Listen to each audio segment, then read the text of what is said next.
There's a clue? Where?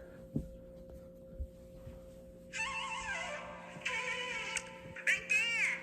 Where? Oh, excuse me, bird. Right where? On the bird. Bird! There's a clue on you! We found our third clue. You know what we need? Our handy dandy notebook, right?